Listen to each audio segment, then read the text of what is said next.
been around a while. What was your reaction to that? I mean, I think it's good of him to apologize. Amari handled it very, very well. I mean, I think he was disappointed in himself, and and of course, Coach went a little far. But it's over and done with, handled. And then how much, I guess, JG you playing for? What's it kind of meant? What have you enjoyed about playing for? I think JG is a phenomenal coach. I think he, has all the good messaging, a lot of passion, loves the game, loves us.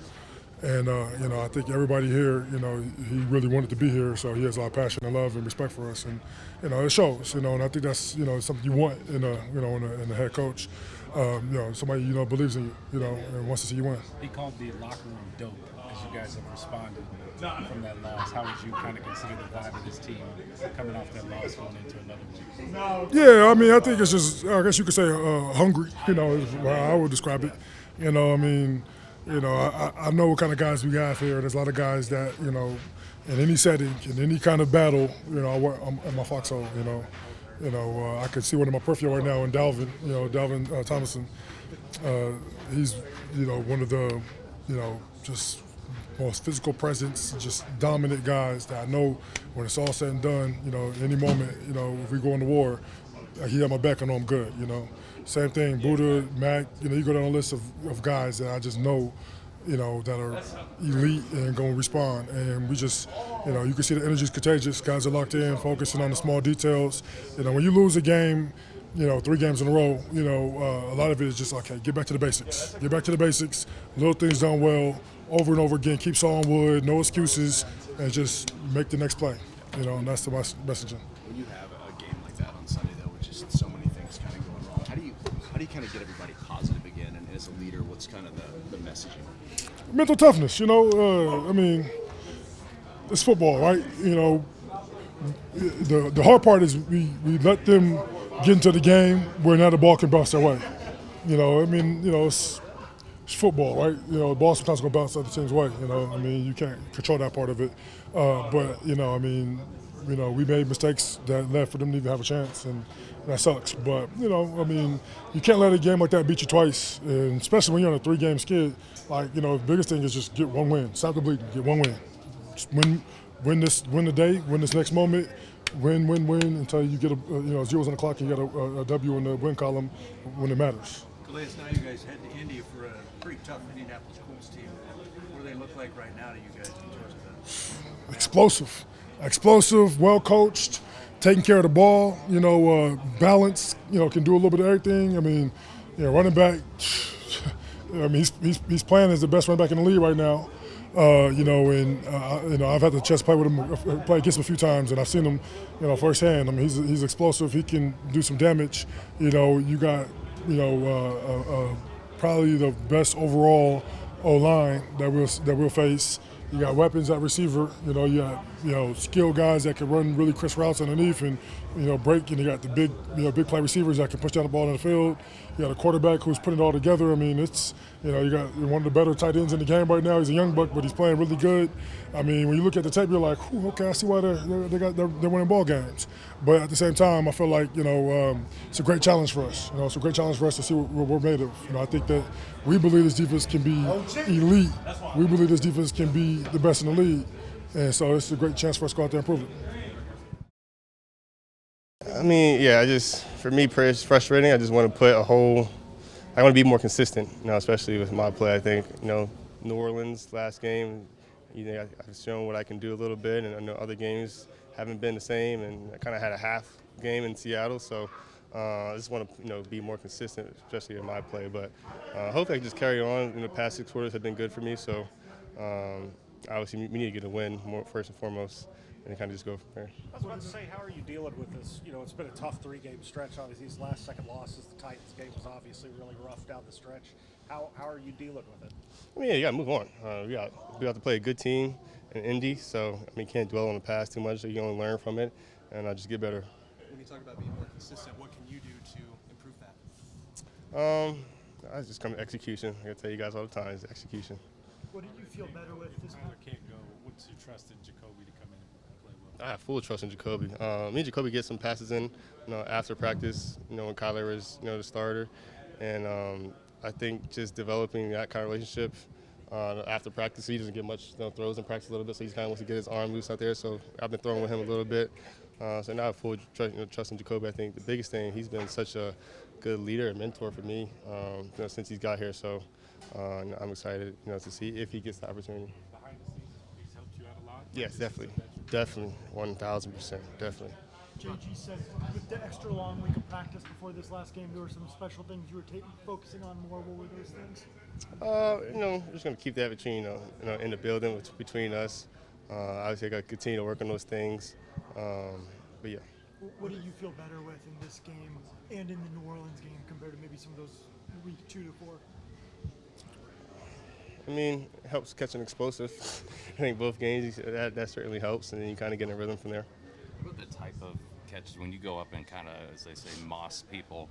You've done that the last 2 games, one for the touchdown and one against 2 guys against Tennessee. What is it's got to be gratifying to go up and just fight for a catch. Yeah, definitely. I think you have to adjust maybe how you've done things in the past. And I think I've been doing a good job of that recently, just maybe from last year a little bit, kind of learning from, I wouldn't say mistakes, but just learning from experience. Some things last year, just knowing, okay, got to go up and get it a little bit. So something I continue to work on. Obviously, it's been good to see some positive results from it, but definitely something that I've had to kind of adjust. Small things or big things? Small things, everything. So yeah, small things. What kind of issues does the Colts defense present this week? I think they force a lot of turnovers. So obviously we got to take care of football. They do a lot of different things, especially in the secondary, to kind of give different looks. I think they've been playing with a lot of leads too, so kind of force teams to be one-dimensional. So we got to stay on schedule, and the defense is going to do their job, do their part as well. So I think we just got to do our part, taking care of football, generate explosives when they're there, but also just kind of stay on schedule as well. What feels better to you as a receiver, going up and mossing a dude or leaving a guy in the dust with your route? Moss, for sure.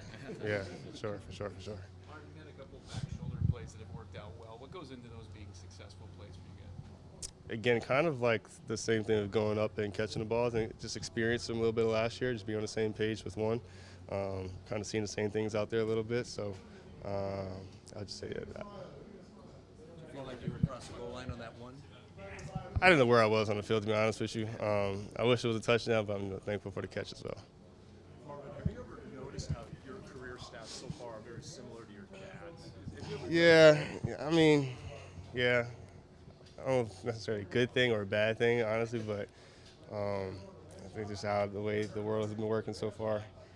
Hopefully I have the same career.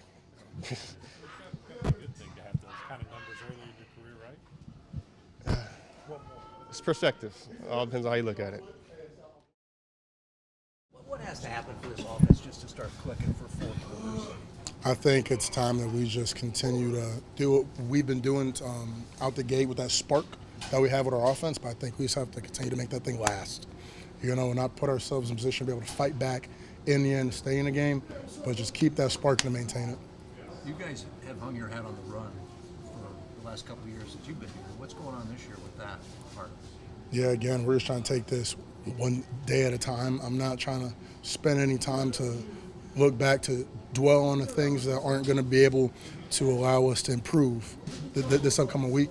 Again, I think that's on the line. I think that's on the pad level. That's been an emphasis we've had today. It's on the pad level. It's been on that surge to be able to put that on our backs, make sure we're flying downhill. When you practice is one thing, but when you look over and you see Will Hernandez in the game huddle, what did that mean to you guys?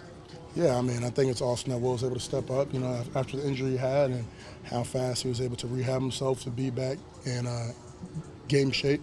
I think that's commendable. Harris, no Kyler at practice today. What's it mean to have Jacoby back there now instead of Kyler? Yeah, I think regardless of, who is back there, I know that, these are guys that both put in time on the field and they know what they're doing. Jacoby knows the offense in and out.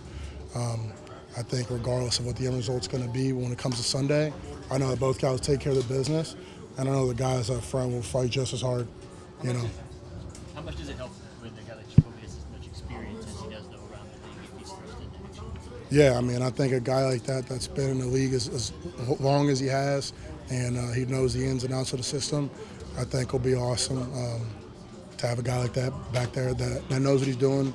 He has a patience, he has a vision, and I think either way we'll be excited. Do you have a little different style and cadence than Kyler? No, it's about the same. Yeah, about the same. JG said he apologized to the team about the Amari incident on Monday and everything. How did you think that apology was received in the locker room, just how that whole thing was handled? Yeah, I know he did apologize in front of the team to Amari, and I know where he was starting to come from. I'm young, but I guess I'm a little old school in a way to where I also believe in tough coaching, and I also believe in holding accountable. But I think the team received that well. But I mean, the guys still love JG. They love his approach. They love the toughness, and that's just Ohio ball. From he's from Cleveland. So I grew up kind of on that same kind of let's get this thing right. But at the same time, being able to pick up Amari, I think that balance too. And I think Amari he took that in well, and obviously we're back doing our thing, and there's juice and the energy here is good from everybody. You were right there when Coach went by. Did you see anything that you thought was just outrageous in that exchange? Honestly, I wasn't even starting to focus on anything like that. During that moment, I was still just talking to Amari, still just starting to talk in his ear to speak some positivity, because I think it's really easy to be in that moment, to let the emotion overtake and say something that you don't want to say. So I was trying my best just to be to use my voice to speak some positivity to him, because I know let that happen to anybody else in the locker room, that's what they need most in that moment, some positivity, because there's still some minutes on the clock. It's not like the clock was 0-0-0. We still had some time on the clock, so it's like, hey, let's go. We still need you. Keep doing your thing. You're a professional. Let's go. You know what I mean? So I think in that moment, not even allowing that to phase anything, because mission sort of mission. There's still time on the clock. And that's the type of leader you want to be right there in this locker room.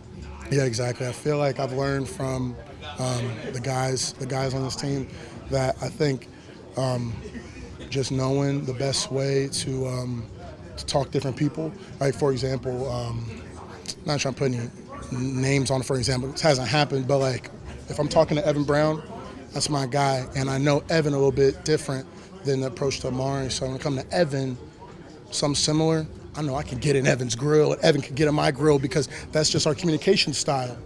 You know what I mean? But I feel like trying to get to know the guys, know the communication style, to know that the approach I'm going to have with Amari versus the approach I'm going to have with Marvin, versus comes to Dante, versus goes Calais. It's all kind of different. So I feel like as a leader, getting to know each man in the locker room and how they love to get that response back, to pull them back into the game mode as fast as possible, I know you really don't get the chance to see what running backs do until you watch the film, but when you look at a guy like Bam Knight, who was fighting hard to make the roster, and he comes in and has a couple hard-nosed runs, what do you like about his game? Oh, I just love the way he comes downhill, especially even get a chance to watch him on the return. In the return game, special teams, I think it's awesome when the ball lands in his hand. So I'm excited to see what he does this Sunday. What do you think this team's doing right now after that crazy loss Sunday with all those circus-like plays that happened in that game? How's the team's attitude? Where do you guys at? The team's attitude is full steam ahead on Indianapolis Colts, and that's the way it should be. And I'm glad that's the only thing on our minds right now.